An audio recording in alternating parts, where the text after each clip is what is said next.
Alright, so I know it's the end of the year and I decided I wanted to do a One Piece top 30. This is in terms of power. I'll have the list somewhere around here or around there. I don't know where I'll have it. It's going to be on the left or the right of the screen. So you can be able to see what the list is. Although I realized because I fucked up before and I had to redo the list because I kind of fucked up the numbers and I had already made it. So this is like a redo of this. I realized afterwards I upload this as a podcast as well, so I have to read out the list first, just in case for those podcast listeners. So we're gonna do that. Number 1 is Dragon. Number 2 is Kaido. Number 3 is Big Mom. Number 4 is Mihawk. Number 5 is Shanks. Number 6 is Akainu. Number 7 is Blackbeard. Number 8 is Al-Quiji. Number 9 is Rayleigh. Number 10 is Fujitora. Number 11 is Green Bull. Number 12 is Garp or Sengoku. Number 13 is Ben Beckman. Number 14 is Luffy. Number 15 is Shiryu. Number 16 is Sabo. Number 17 is Zoro. Number 18 is Kid. Number 19 is Sanji. Number 20 is Yamato.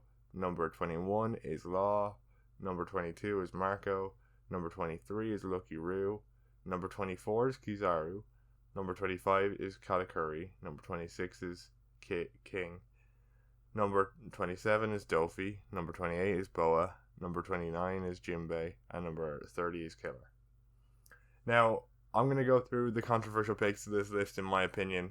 Number 1 is Dragon, in case I didn't mention that. I don't know. It kind of slipped my mind.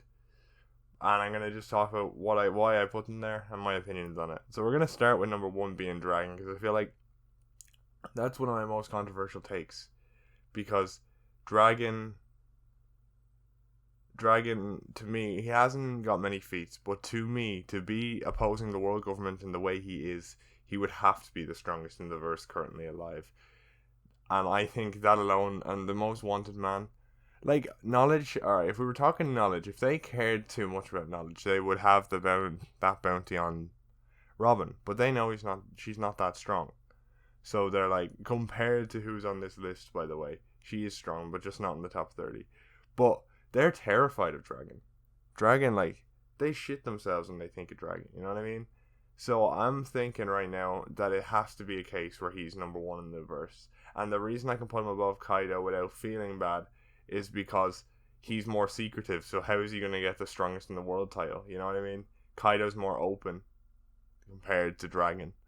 So that's why I can justify him being stronger than Kaido. Because I feel like that moniker of strongest in the world has to mean something. That's why Kaido's above Big Mom. Part of me wanted to put Big Mom at number 2 because I do technically believe she is a bit stronger than Kaido. But I think the strongest creature moniker kind of gives him the edge. That's my opinion anyway.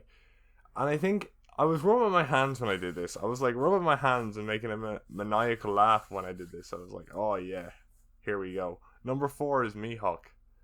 Okay, this is going to be the most controversial pick, but I made this decision on one reason only. Recently in the SBSs, Shanks was confirmed to be a swordsman, and Mihawk is the strongest swordsman. But also, I did this because in my mind, I believe that Luffy, by the end of the series, can still be the strongest by beating Shanks, Big Mom, or by beating Shanks, Kaido, and Akainu and Blackbeard. And that still makes sense for Mihawk to be stronger than Shanks, you know what I mean? Because by the end of the series, Luffy will have beaten multiple of the top 10.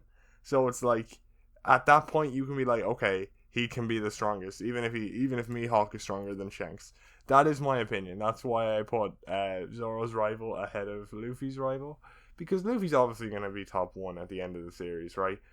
Maybe top 2 if you believe he won't be stronger than Dragon. But I think he'll have to be. Because I have a feeling at the end of the series, like, Dragon's going to do something Luffy doesn't like. Or he's going to have an opinion Luffy doesn't like. And Luffy's going to try, like, fight back him a little bit. It's going to be like a tiny scuffle. I don't think Luffy's going to like Dragon. That's my honest opinion. They stand for similar stuff, but I think Dragon's philosophy is going to be slightly different. So Mihawk is number 4, and Shanks is number 5. Now, Akainu was a very tough pick when I decided to make this list, because him being weaker than Shanks because of Marineford, right? I don't think he's gotten strong enough in the 2-year time skip to beat Shanks. But why did I put him above Blackbeard? That is the question. And that is solely because I believe Blackbeard is getting a power up before he fights Luffy or before he fights Shanks. I don't think Blackbeard's done powering up. That's the simple question. People putting him at top 1 at the moment, I don't think so. I think you could have an argument in the next arc or the arc afterwards when he gets his power up, but not currently. Because if he was top 1 right now, he would have gone after Shanks already if he was top 1. Do you know what I mean? And we could find out after this arc that he did go after Shanks, but I don't think so. I think 7's a decent place because he hasn't got his final war power up yet, you know what I mean? His 3rd Devil Fruit. Or maybe a new type of hockey, or even just Conqueror's hockey. We don't even know if he has Conqueror's, God. Al-Quiji, okay. So the reason I put Al-Quiji just below Blackbeard was because realistically, I think Al-Quiji and Akainu are kind of equal, you know, kind of on the same field. But I felt Blackbeard's not that much of an idiot to put someone in power that he's not certain he can beat. Because he's on Blackbeard's crew, right? So Blackbeard must be certain he can beat him. Otherwise, he wouldn't have put him on his crew. That's my opinion anyway. That's why I was like, okay, he has to be under Blackbeard. That's why Al-Quiji's there. Now, this is another controversial pick, I would have to say. I think it's real controversial, which is Rayleigh. The reason I put Rayleigh above Garp and Sengoku, which are down at 12, is because my thing is, right, hockey is very willpower based. It's all about your will. It's all about, you know, your kind of what, you know, your kind of state of mind, your power, your will over other creatures. You know what I mean? But the thing is, right, I think Garp and Sengoku, they've kind of lost a bit of will. Marineford must have fucked him up. Even God Valley, even, or before that. Stuff that happened must have really screwed with him, because I don't think his hockey is nearly as strong as it used to be. Like, if you were to say who's nearer their prime, I would say Rayleigh is nearer his prime than Garp is. Garp has fallen down drastically. I'd say even in the last 2 years. Do you know what I mean? Because his will is definitely not as strong. And you can see that with the Dawn stuff and all that. I doubt he's gotten over that enough to have a strong enough will to still be in that top 10. You know what I mean? And Sengoku, the same thing. Because Marineford shaked him a bit. Corazon's death must have shaken him a bit. Like, those two things must have really made him kind of rethink his decision. Rethink everything about his life. The fact he's changed drastically. So I do think, at this point, that they're both weaker because of that. Because their hockey, they don't have as much will as Rayleigh. So they're still weaker. That's why I put Rayleigh. Rayleigh, you know, he still has a lot of will. You know what I mean? He still comes across as someone who's the same as he was when Roger died, or when Roger was around. His kind of demeanor, his will, his beliefs, you know, because he still believes in Roger. He got the laugh tail. He believes in whatever was there, so his will is still firm. That's why I believe Rayleigh is still top 9. I believe obviously his physical condition has faded. Part of me, I think Rayleigh would have been top 4 in his prime, is my opinion. In his prime, he would have been top 4. I think he could give Big Mom and Kaido a run for their money and could probably beat them on a 1v1 fight. But I don't think his physical power was better than them. In his prime, I feel like he would still lose. Like, it would still be like he would win 5 times. Big Mom and Kaido, depending on who he's fighting, 1v1 would win 5 times. It's like a really even split. If in his prime, in my opinion.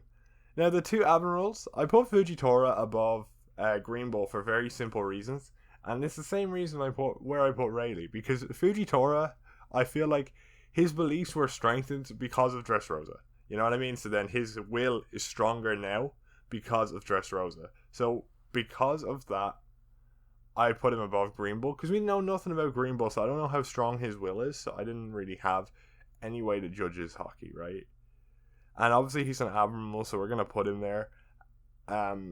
Put him right under at 11. I think that's a reasonable pick. And then he's obviously over Garp and Sengoku because of what I said before. Their wills are very weak.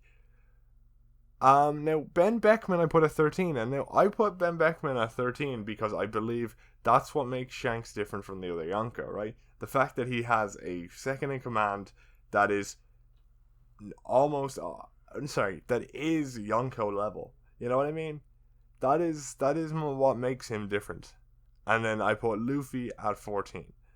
Now, I know some people are like thinking he's top 10 right now. I don't think so. I think when he beats Kaido, so when he finishes this fight, he's not going to change much. I think he may make it up to 12. Alright, in my opinion, at the end of this arc, he may be at 12. Because he'll master his Conqueror's Haki to a degree.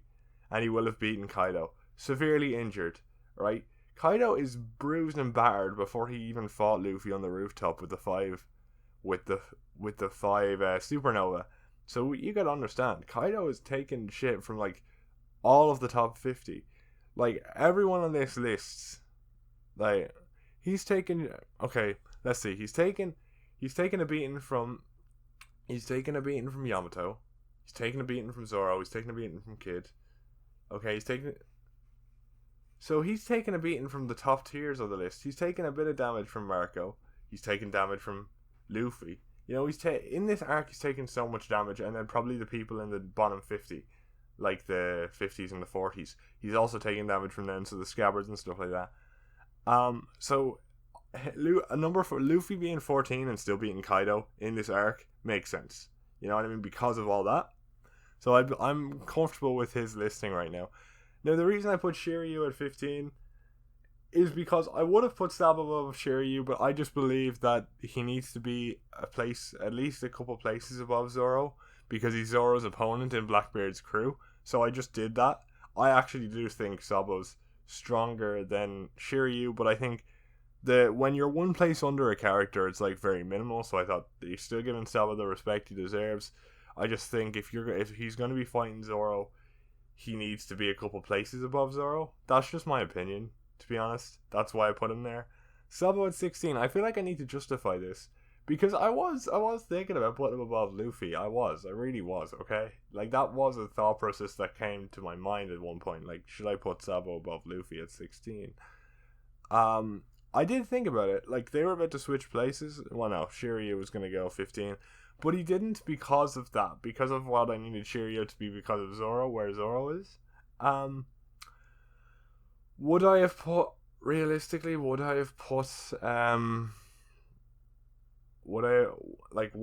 Sabo above Luffy now that I'm thinking about it? Probably not. Because I feel like Luffy's pure potency for Advanced Conquerors needs to be respected. And then I thought, he is a captain. Although my thoughts on why the revolutionaries work is the same of why I think Shanks works, because their second in command is a Yonko level combatant, and that's my same thinking about Shiryu and Sabo, and which is why they're able to compete with Luffy. And here now with Zoro at 17 is my same logic with Luffy, but I have more logic to go with Luffy and my opinion on why he's going to become Pirate King, how he's going to be able to do that. I don't think I have to talk much about Zoro's placement. Maybe I think the next placement is going to be more controversial. I think Zoro's placement is very reasonable, and I think I gave a good argument with Shiryu why I put Zoro, where I put Zoro and all that. So Kid, I think Kid is the captain. Kid is the guy that's gonna do the most to take out Big Mom. You know what I mean? And he's probably going to get Advanced Conqueror's coding. I'm kind of judging it on his potential, because I'm almost 99% sure he's getting Advanced Conqueror's coding by the end of this fight. Whereas I don't think Law doesn't even have basic Conqueror's Haki. So that's why he's like way lower, even if he's putting in a good fight. You know what I mean? And that's why Yamato is higher than Law, even though part of me believes he might not be, you know what I mean? Part of me believes that. I don't know really 100% yet how I feel about Yamato. How I feel about Yamato and where he places. Because at the end of the day, right, if you're thinking about this, he is a Conqueror's coder, obviously. That's very obvious. But he doesn't seem that good at it too much. He's good at it, but is he gonna be? I think Kid's gonna be more potent when he basically unlocks it. And Law, maybe if Law was tactical, he could probably beat Yamato. That's why he's just under Yamato. I think I may now the next pick here. I think I may have given Marco a bit of disrespect. I'm not gonna lie, with that 22, because we don't see anything from Lucky Roo when I put Lucky Roo just under him. I may have given Marco a bit of disrespect, but I thought, all the talk about the worst generation. If the worst generation aren't as good as the first commander of the last generation, what's the point? So that's why I put Law above Marco. I think Marco is an amazing combatant. Could give the I'd say he could fight up until Garp, anyone up until Garp and Sengoku. He has a chance of winning. I don't think he could win against Fujitora or Green Bull upwards, but anyone up until Garp and Sengoku, I think Marco has a chance of winning against. You know what I mean? It's going to be a high diff once you get to the higher tiers, but he definitely has a chance. Lucky Roo, simply put, it's the same reason I talked about before. Did I skip over Sanji? Oh god. I see, I've done this before, so I was like, okay, I already thought. Sanji is that high for a very simple reason, right? Sanji is, he's 19 for a very simple reason. And it's because that's what I think the difference is between a Yonko's crew and a Pirate King's crew. Luffy's going to have 3 Yonko tier characters, or Admiral tier characters, however you want to put it. Whereas, or even 4 if you count Yamato and Yamato joins, and he's even going to have 5 people in the top 30, with Jinbei down there at 29. I think that's going to be the difference, you know what I mean? Compared to the Yonkos of the past and the Pirate Kings. You know what I mean? That's what's going to make the difference. He has that extra punch with 4 if Yamato joins, possible Yonko commanders, and then 5 in the top 30. That is the difference between Luffy's crew and former Yonko's crews and the Pirate King's crew. Because that is what's going to make him the Pirate King, is the extra bit of punch there. That's why I put Sanji above Lucky Roo, because I feel like if I didn't put Sanji above Yamato, Law, Marco, and Lucky Roo, my whole idea of why Luffy will make it to Pirate King when Shanks wouldn't work. You know what I mean? Power wise, anyway. Lucky Roo's there because he's Shanks' third in command, and I feel like we got to give him some respect. And 24 Kizaru, he's the only Admiral I ranked out of the top 20. He doesn't give off a powerful vibe to me. He could easily be up there with Garp and Sengoku. I think if Fujitora and Green Bull are definitely stronger than him, I refuse to believe Kizaru is stronger than either of those. So you could argue that he is there with Garp and Sengoku, but he just doesn't give off a powerful vibe to me. I think he's by far the weakest Admiral. I think he's I think that's definitely going to be the case. He is probably definitely one of the weakest. You know what I mean? Rayleigh could dispatch of him very quickly if it wasn't for the fact he had to look out for the Straw Hats. You know what I mean? On Sabati. So we know that he's not a big issue for someone like Rayleigh. And I think Katakuri couldn't give him a fight. I'm not going to lie. Part of me kind of thinks I should put him at 23 and put Lucky Roo at 24. But I don't really. I'd prefer to give Kizaru a bit of disrespect than give Lucky Roo a bit of disrespect. You know what I mean? That's kind of my point of view here. Katakuri at 25 I think is reasonable. I put him above King for a very simple reason. Because, for one, King's speed, yeah, that could be an issue. King could beat Katakuri. That is something that could happen. But King is mainly fire-based. Mochi is just going to get harder if it's charred by fire. It's like a marshmallow material. So it's just going to get tougher, you know what I mean? At the end of the day. And then Future Sight, his mastery of Future Sight is definitely going to be important. I don't like to harp on it too much. But I think that would definitely give him the edge over King. And I don't think I need to talk about King's placement now, because I talked about that with Katakuri. Dofi, I think Dofi could give King a run for his money. He would definitely lose, but he could give King a run for his money. I think more so than pre-Conqueror's Haki Zoro, I would have to say. That is my opinion. Dofi's pretty strong, and I feel like we saw he was the Gamma Knife did more damage straight away than we actually think it did. That's my opinion. Dofi's pretty strong. I think he's a lot stronger than we think he is. he's definitely beaten King, or sorry, Queen. He's definitely beaten Queen, and he's given King a run for his money. Boa, I don't know. Boa is a tough. I would have personally. I was thinking about this when I was talking, and I was saying, I kind of think Jinbei should be above Boa. But then I was like, nah, she's a Conqueror's coder. Sure, no, she's Conquerors, and there's a possibility of being a Conqueror's coder. Like, I think she could become a coder. I don't think she's going to become a coder. And if she never becomes a coder, Jinbei's going to be above her, in my opinion. But I have to give her a bit of respect because she does have Conquerors, and that could lead to coding. So I put her slightly above Jinbei. And then Killer at number 30, I think is a reasonable pick. I think he showed off a decent bit against Kaido against Kaido at the rooftop fight. He beat Hawkins, another member of the Worst Generation. I think it's a very decent score where I put him. I think it's very good. I think it's very good placement for Killer. I think, now, we've gone through the entire list, and I've talked about the controversial picks and whatever. But, like, I don't know. I think one of my most controversial picks is going to be Dragon, Blackbeard, and I'd say Sabo. I think Sabo's going to be a very controversial pick. Although I looked at the list and I'm thinking now, 17 to like 24 is going to be like really controversial. Maybe in 26. Like that's a very I think that's very they're very contentious. I think the only pick on this list I outright probably got wrong was Kizaru. That's my opinion on this. I outright got completely wrong was probably Kizaru.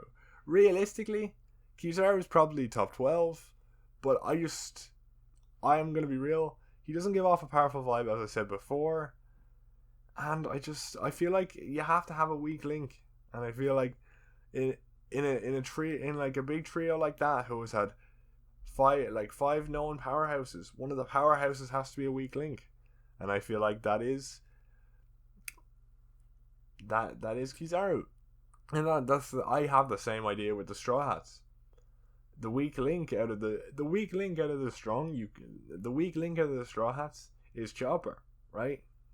Theoretically, you could say Usopp, but I feel like by the end of the series, Chopper is definitely going to be the weakest Straw Hat. That's just what I'm saying, right? Like by the end of the series, Chopper is going to be the weakest Straw Hat. That's probably my most controversial pick. Usopp is getting in 100% form, like Roshi from Dragon Ball. That's what I'm saying. That's my big theory right now, boys. But there's a lot to be said. I think the list is very comprehensive. You can see it around here somewhere, around there somewhere. I realize I'm more to the left this time, so I'll probably put it more to the right, so it's more obvious to see. Yeah. I mean, let me just say right now, before I end this, I'm going to talk a bit about the dead characters and where I think they would place. I think Whitebeard is top 2. I think Dragon's still stronger than Whitebeard. I honestly think I give Dragon a bit too much Kuritos, but I feel like that's my agenda I'm rolling with. I feel like everyone just shifts down a ranking with Whitebeard. Prime Whitebeard. Sick Whitebeard. Okay, Sick Whitebeard I think is number 7. No. Sick Whitebeard is number 6. Sick Whitebeard is number 6. He has to be above Blackbeard. I'm sorry. Alright. Roger I think was top 1 when he was around. Okay? Roger was top 1. Now with that logic actually, Whitebeard should be 3. Yeah, if we're putting Whitebeard should be 3 because Dragon's 2 and then Roger is 1. Roger was top 1 in his day. That's what I'm saying. And let's see, Odin.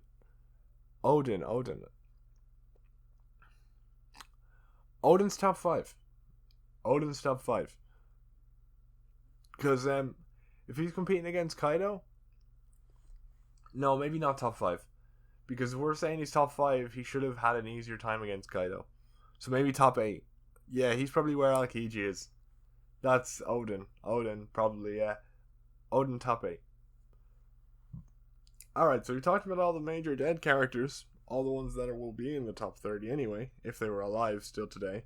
And we've talked about my list, which I think is a very reasonable list. I came up with all my yeah.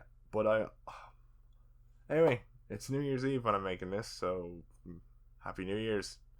And let me know what your top 30 is in the comments below, and add me on my Twitter. I'll put it up here somewhere. I'll put it there because the list will be up there. So I'll put my my Twitter there, and it'll be in the description if you want to add me with your top 30. And who knows, I might talk about it, because it's a very interesting topic, and I like talking about like where these people will rank, because obviously if you're thinking about it, it's just all good fun. You know, at the end of the day, it's all good fun, and that's all it is. But Big Mom top 2, and no one can change my mind. Oh man, Big Mom is underrated. I really wanted to put Big Mom at 2, but that stronger creature moniker just pushed it over the edge. So my agenda is Dragon at 1 and Big Mom at 2. All right, okay. But that aside, make sure to like and subscribe for more content like this. And cheers.